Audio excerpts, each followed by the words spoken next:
ये कहानी शुरू होती है तीन दोस्तों से, राजू, पिंकी और चिंटू। तीनों ही 10 से 12 साल की उम्र के होंगे। तीनों स्कूल के छुट्टी के बाद अक्सर जंगल के किनारे क्रिकेट खेलते थे या आम के पेड़ से आम तोड़ते थे। राजू सबसे होशियार था, पिंकी बहादुर और तेज दिमाग वाली थी और चिंटू हमेशा मजाक करता रहता था। एक दिन तीनों दोस्तों ने सोचा कि जंगल के थोड़ा और अंदर तक जाकर कुछ नया एक्सप्लोर किया जाए।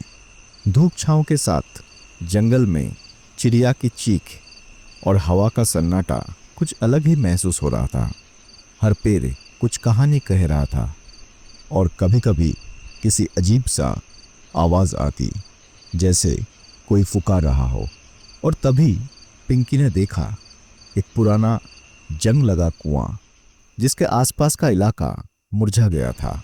पेड़ों की शाखाएं झुकी हुई थी और लग रहा था जैसे वहां सालों से सूरज की रोशनी नहीं पड़ी हो। चलो वहां चलते हैं, राजू बोला। पागल हो गए हो? वो तो किसी ने कभी नहीं यूज किया। दादी बोलती है कि वो कुआं शापित है, पिंकी ने घबराते हुए कहा। लेकिन चिंटू ने मजाक में बोला, अरे हो सकता है कि इसमें कोई भूतिया बिल्ली हो। और तीनों हंस पड़े। लेकिन तभी एक आवाज आई, जैसे किसी जानवर का चिक्ता, लेकिन इंसान जैसा रोता हुआ सर। तीनों के चेहरे से हंसी गायब हो गई थी। राजू ने एक पत्थर उठाया और कुआं में फेंका। चलो देखते हैं कुछ होता है क्या। पत्थर गिरते ही एक तेज चीख गूंजी।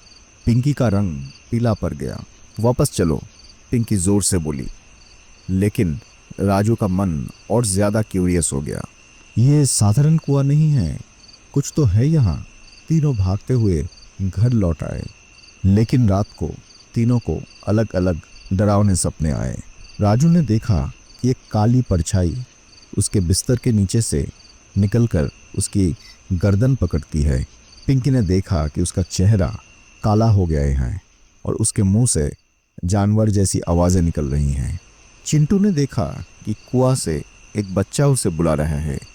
चिंटू, नीचे आ, मैं यहाँ फंसा हुआ हूँ।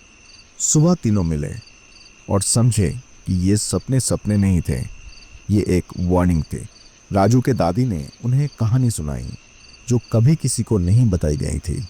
वो कुआं 50 साल पुरानी है।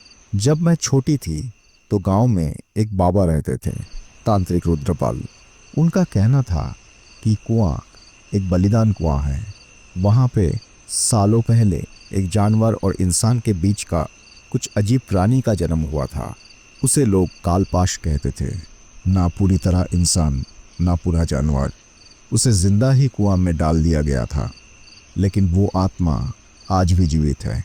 बच्चों की आवाज़ में लोगों को बुलाता है और फिर वो कभी वापस नहीं आते। राजू, पिंकी और चिंटू ने फैसला किया, हम इसका सच जानकर रहेंगे। तीनों बच्चों ने अगले दिन जंगल में टॉर्च, रोप और कैमरा ले गया। कुआं के पास जाके उन्होंने देखा कि उसमें से धुआं निकल रहा था और फिर एक बच्चे की आवाज आई, पिंकी मदद करो, यहाँ अंधेरा है।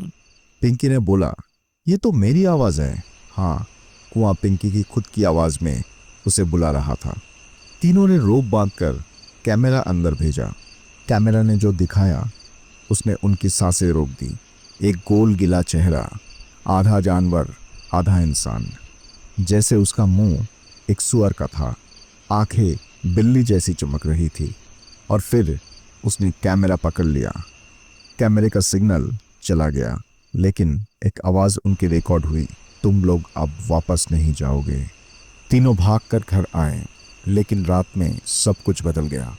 राजू के घर में एक खिड़की खुली थी।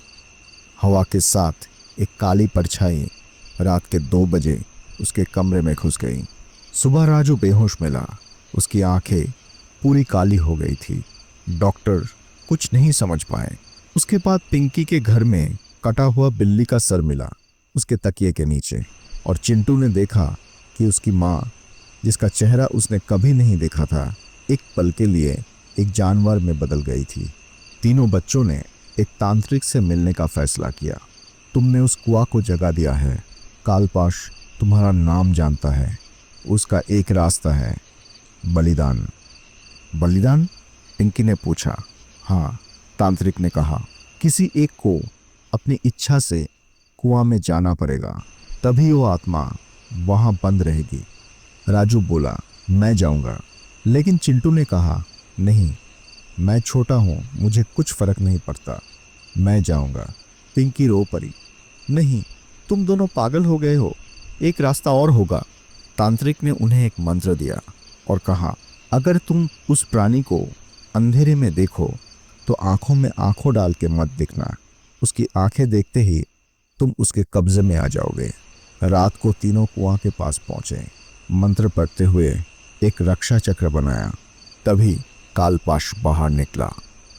6 फुट लंबा, काले बाल, हाथ में जानवर का पंजे और एक मुंह जो बार बार बदल रहा था। कभी राजू का चेहरा, कभी पिंकी का, कभी चिंटू का, और जोर से चीखा, तुम लोग मुझसे नहीं बच सकते। राजू ने मंत्र पढ़ना शुरू किया, लेकिन उसकी आंखें उस प्राणी से मिल गई और अगले ही पल राजू ने चिंटू का गला पकड़ लिया। कालपाश उसके अंदर घुस गया था। पिंकी ने रोकर मंत्र पढ़ा और एक तलवार से कुआं में काला सिंदूर डाला, जिसे तांत्रिक ने बताया था। तेज हवाएं चलने लगी, जमीन कांपने लगी। राजू चीख रहा था, मुझे बचाओ, मैं नहीं हूं ये। पिंकी ने रोना बंद किया और हिम्मत करके एक धक्का दिया। राजू, जिसमें कालपाश था, कुआं में गिर गया। एक तेज रोशनी, एक भयानक चीख और सब कुछ शांत। कुछ दिन बाद राजू होश में आया, लेकिन उसे कुछ याद नहीं था। तांत्रिक ने कहा, उसकी यादें मिटा दी गई हैं। कालपाश अब शांत है, कुछ समय के लिए।